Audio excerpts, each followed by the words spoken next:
അതിന് മറുപടി പറയേണ്ട അദാനിയാണ്. അദാനി എന്താ സൂപ്പർ ഗവൺമെൻറ്റാണ്. കേരള സർക്കാരിനെ ഇരുട്ടിൽ നിർത്തിയിട്ട് ഇത്തരം കാര്യങ്ങൾ ചെയ്യാൻ അവർക്കാവുന്നതാണോ അവർ വിചാരിക്കുന്നത്? അത് അദാനിയല്ലേ വ്യക്തമാക്കേണ്ടത്.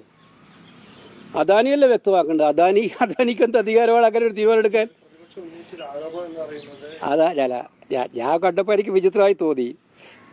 വിഴിഞ്ഞം കരാർ അനുസരിച്ചിട്ട് സംസ്ഥാന സർക്കാരിൻ്റെ അനുമതിയില്ലാതെ ഇത്തരം കരാറുകൾ ഏർപ്പെടുത്താൻ അവകാശമില്ലാത്ത നിലക്ക് എങ്ങനെ മറ്റൊരു വലിയ ബഹിരാഷ്ട്ര കമ്പനിയുമായിട്ട് 49% ഓഹരി കൊടുക്കാൻ വേണ്ടി കരാറായി?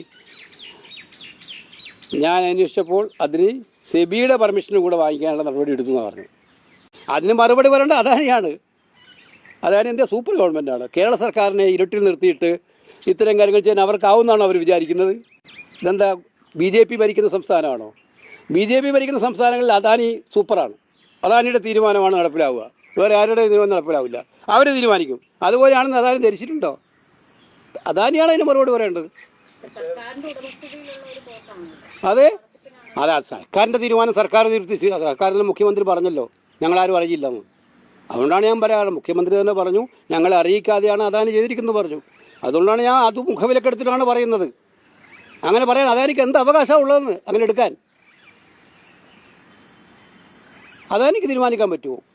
കുറുക്ക് വഴിയിലൂടെ അല്ലല്ലോ കേരളത്തിൽ ഇത്തരം കാര്യങ്ങൾ നേടേണ്ടത്. നേരായ വഴിയിലൂടെയല്ലേ.